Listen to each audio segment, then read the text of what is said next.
Good morning, students. So, welcome to my channel.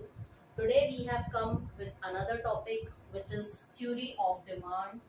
Then this is a topic from class 11th microeconomics और ये सब part है theory of consumer behaviour का। इसमें हम जानेंगे कि डिमांड क्या होती है, लॉ ऑफ डिमांड क्या होती है, टाइप्स ऑफ डिमांड क्या कितने हैं, डिमांड फंक्शन क्या होता है and why demand curve slopes downward. तो ये आज सारे एजेंडा हम इस टॉपिक में डिस्कस करेंगे।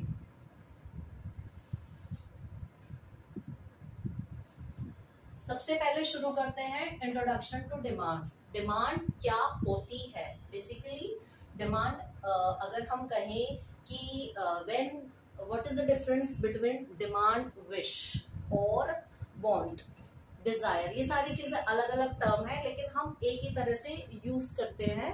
बट अगर मैं कहूँ कि demand for something is actual when we have the ability or willingness to buy something and ability to buy that product। in a sense कि want मेरी वो होती है कि अगर मैं किसी चीज की डिजायर कर रही हूँ और मैं उसे केपेबल नहीं हूँ खरीदने के लिए, तो वो मेरी क्या होती है, want होती है। लेकिन जब मेरी प्राइस इतने हैं कि मैं उस कमोडिटी को खरीद सकूं एक एग्जिस्टिंग प्राइस पर, और एक विलिंगनेस, इसमें दो इंपॉर्टेंट चीज होती है, willingness and ability to purchase at a various price.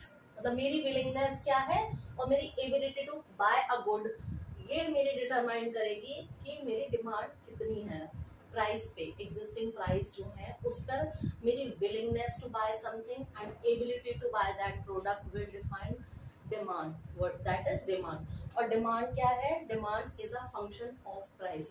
Means demand is directly indirectly related to price. कैसे? प्राइस पे कैसे निर्भर करेगी कि जैसे जैसे डिमांड बढ़ती है, जैसे जैसे प्राइस बढ़ते हैं वैसे वैसे डिमांड घटती है। तो ये हमारा लॉ ऑफ डिमांड है जो अभी हम आगे स्लाइड्स में पढ़ेंगे। बट अभी हम ये जाने कि demand is a function of price. Demand किस पर डिपेंड करती है? प्राइस पर डिपेंड करती है। It is dependent on price. Dx is demand and Px is price of the goods. So there is an inverse relationship between price and quantity demanded. अब types of demand कितने होते हैं? Types of demand कौन कौन से होते हैं? एक होती है इंडिविजुअल डिमांड। इंडिविजुअल डिमांड वो होती है जब एक कंज्यूमर किसी चीज को डिमांड करता है, किसी क्वांटिटी को डिमांड करता है, तो एक कंज्यूमर को हम क्या कहेंगे? इंडिविजुअल डिमांड कहेंगे। लेकिन मार्केट डिमांड क्या होती है कि जो quantity demanded by all the consumers, जितने भी कंज्यूमर हैं जब वो टोटलिटी में डिमांड कर रहे हैं किसी चीज को, उसे मार्केट डिमांड कहते हैं।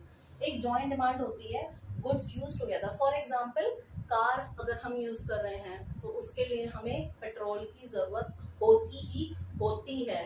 तो that is what joint demand. Composite demands, goods use for multiple purpose. कोई गुड किसके लिए यूज हो रहा है? मल्टीपल पर्पस के लिए यूज हो रहा है। जैसे कि milk is used for cheese, milk is used for making curd, milk is also used for butter. तो ये मिल्क की डिमांड क्या हो रही है? कंपोजिट फॉर्म में हो रही है। तो that is composite demand. This is a graph for individual demand, जहां एक ग्राफ शो क्या कर रहा है? It is downward sloping which is showing that price increase will decline in quantity demand. तो ये क्या है? इंडिविजुअल डिमांड कर्व है। सिर्फ एक इंडिविजुअल जो कंज्यूमर, एक कंज्यूमर क्वांटिटी डिमांड कर रहा है, that is a individual demand. Market demand क्या है कि ये इंडिविजुअल ए का डिमांड कर्व है, ये इंडिविजुअल बी ने डिमांड किया, तो ये जब हम टुगेदर टोटल करेंगे तो that will give me market demand. जब इंडिविजुअल 1 एंड इंडिविजुअल 2 दोनों क्वांटिटी डिमांड करेंगे तो उसका जब समेशन होगा, टोटल होगा, और बाय ऑल द कंज्यूमर्स कह सकते हैं, दैट इज मार्केट डिमांड। अब डिटर्मिनेंट्स ऑफ डिमांड क्या होते हैं? किन किन चीजों से डिमांड डिटरमाइन करती है, सबसे पहले हमने पढ़ा demand is a function of price.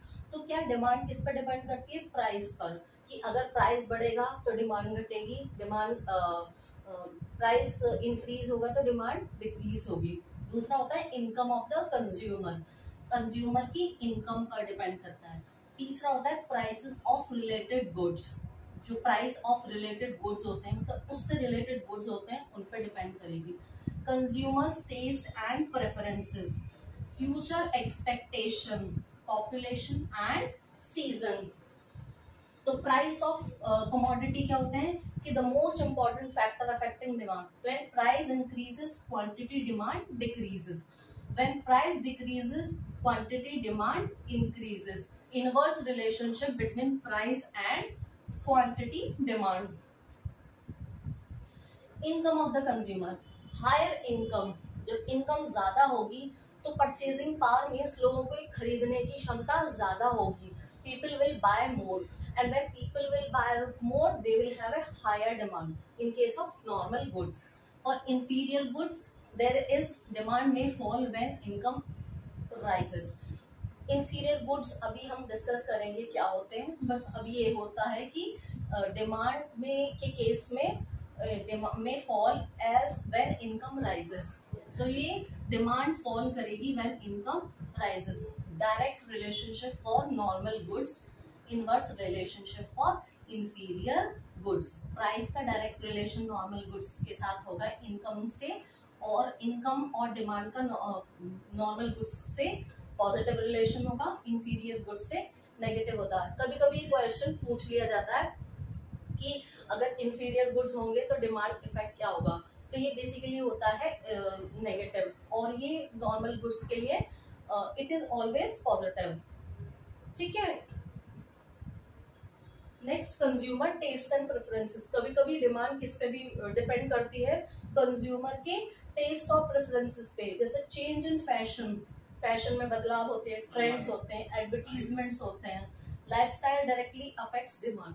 These all are the condition which affects these are the taste and preferences which changes, and that leads to what? That leads to have an effect on demand. Example, rise in popularity of smartphone increases demand for phone. मतलब क्या है कि अगर popularity iPhone 17 की बढ़ती है तो क्या होता है कि सडनली डिमांड बढ़ जाती है।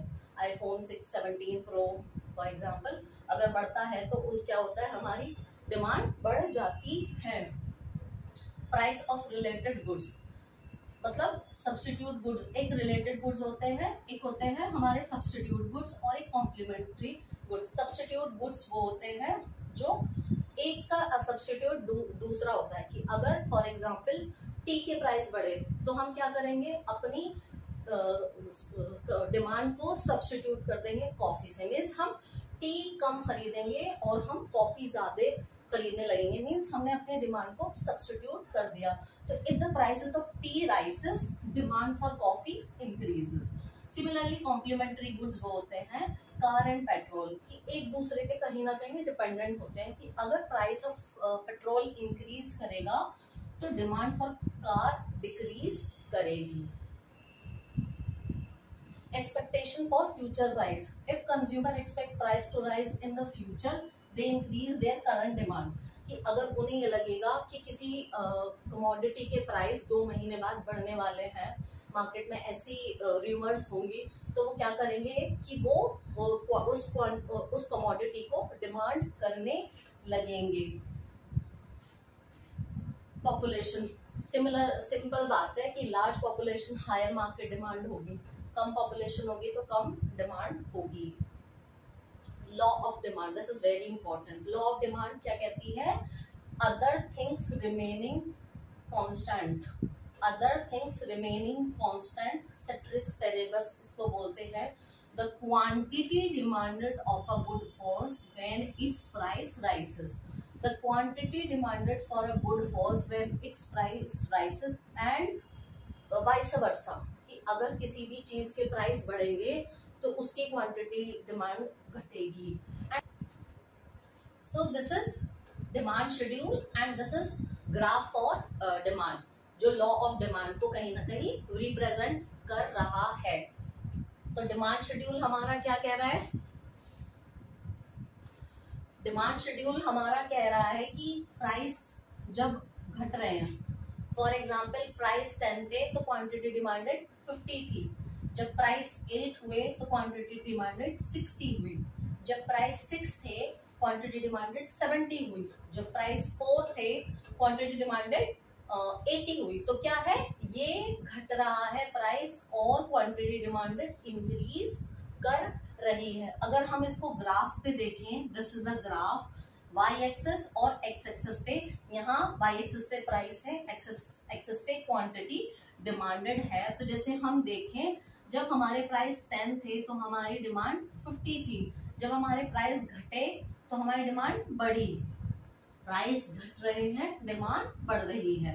तो जब हमारे प्राइस 6 हुए हमारी डिमांड 70 हुई। तो ये क्या है, इनवर्स रिलेशनशिप है और डाउनवर्ड स्लोपिंग होता है डिमांड कर्व, क्योंकि ये इनवर्स रिलेशनशिप शो कर रहा है डिमांड और क्वांटिटी डिमांड और प्राइस के बीच में।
change in quantity demanded. Change in quantity demanded means movement along the same demand curve due to change in price. मीन्स हम एक ही डिमांड कर्व पे मूव कर रहे हैं due to change in price, तो उसे हम क्या कहेंगे, चेंज इन क्वांटिटी डिमांडेड, क्योंकि अदर फैक्टर्स रिमेन कांस्टेंट। मीन्स बाकी जो फैक्टर्स है, डिटर्मिनेंट्स हैं, वो हमारे क्या है, कांस्टेंट है। वो बाकी फैक्टर्स क्या है, price of related goods, consumer income, taste and preference, वो सब कांस्टेंट है। जब हम एक ही डिमांड कर्व पे अपवर्ड एंड डाउनवर्ड स्लोप में मूव करेंगे तो that is change in demand. Extension of demand, increase in demand due to fall in price, contraction of demand, decrease in demand due to rise in price. ये हम जब एक ही demand curve पे ऊपर नीचे मूव कर रहे ड्यू टू इंक्रीज और decrease in price, that is change in demand. बढ़ रही है तो एक्सटेंशन इन डिमांड, घट रही है तो कंट्रैक्शन इन डिमांड। अगर क्वांटिटी डिमांडेड बढ़ रही है तो प्राइस घट रहा है, तो that is extension in quantity demand, this is contraction in quantity demand. Shift in demand, shift in demand कब होगी, जब हमारे क्या है, entire demand curve shifts to new position. हमारा एंटायर डिमांड कर्व जब पूरा शिफ्ट कर जाएगा, उस पोजीशन को हम क्या कहेंगे, shift in demand. Occurs due two factors other than price, जब प्राइस के अलावा बाकी फैक्टर्स डिटर्मिनेंट्स अफेक्ट करेंगे हमारी डिमांड को, तो हमारा डिमांड कर्व शिफ्ट कर जाएगा। उसी को हम क्या कहेंगे, shift in demand. Increase in demand, rightward shift, decrease in demand, leftward shift. तो ये इंक्रीज डिमांड जब होगा तो it would be rightward shift, और अगर डिक्रीज डिमांड होगा तो it would leftward shift. Causes of shift in demand, कि किन किन वजह से डिमांड जो है वो शिफ्ट करती है। पहला है change in income of consumer, जैसे हमने बताया इनकम ऑफ कंज्यूमर अगर चेंज होगी तो हमारा डिमांड कर्व शिफ्ट कर जाएगा। Price of related goods, substitute goods या कॉम्प्लीमेंट गुड्स के प्राइस घटेंगे या बढ़ेंगे तो हमारा डिमांड कर्व शिफ्ट कर जाएगा, या तो वो अपवर्ड शिफ्ट करेगा या तो वो डाउनवर्ड शिफ्ट करेगा। Change in taste and preferences, जब हमारे टेस्ट और प्रेफरेंसेस बदल जाएंगी तो हमारा डिमांड कर्व शिफ्ट कर जाएगा। चेंज इन पॉपुलेशन साइज और कंपोजिशन, उस पर भी हमारा डिपेंड करेगा। तो ये क्या है, हमारे शिफ्ट इन डिमांड है। डिफरेंस क्या है दोनों में, चेंज इन क्वांटिटी डिमांड में, चेंज इन डिमांड में, ठीक है। Change in quantity demand, movement along the same curve. Change in demand, shift to the shift of the entire curve to other factors. Change in quantity demand का मतलब है उसी curve पे नीचे ऊपर कहीं ना कहीं मूवमेंट होगा। चेंज इन डिमांड का मतलब है डिमांड कर्व पूरा शिफ्ट कर जाएगा। जैसे एग्जांपल, पेट्रोल प्राइस अगर बढ़ा तो पीपल बाय लेस, मूवमेंट कर रहे हैं, तो ये सेम पे मूवमेंट हो रहा है कि अगर पेट्रोल के प्राइस बढ़े तो पेट्रोल कम खरीदेंगे लोग, तो that is quantity demand decreases, तो ये सेम पे मूव कर रहा है, सेम ग्राफ पे। लेकिन अगर इनकम बढ़ी तो people buy more of all goods, consumer goods, substitute goods, complementary goods, उसकी वजह से क्या होगा, डिमांड कर्व अपवर्ड शिफ्ट कर जाएगा।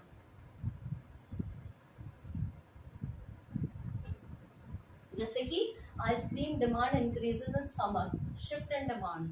गर्मी है, टेस्ट एंड प्रेफरेंसेस बढ़ गए, लोगों की क्या हुई, टेस्ट बदल गया सीजन के हिसाब से, तो वो डिमांड कर्व क्या हो जाएगा, अपवर्ड शिफ्ट कर जाएगा। पेट्रोल प्राइस राइज, ये क्या है, मूवमेंट है, क्योंकि अगर पेट्रोल का प्राइस बढ़ा है तो क्वांटिटी डिमांड डिक्रीज कर रही है, तो ये सेम पे मूव करेगा, movement along the same graph.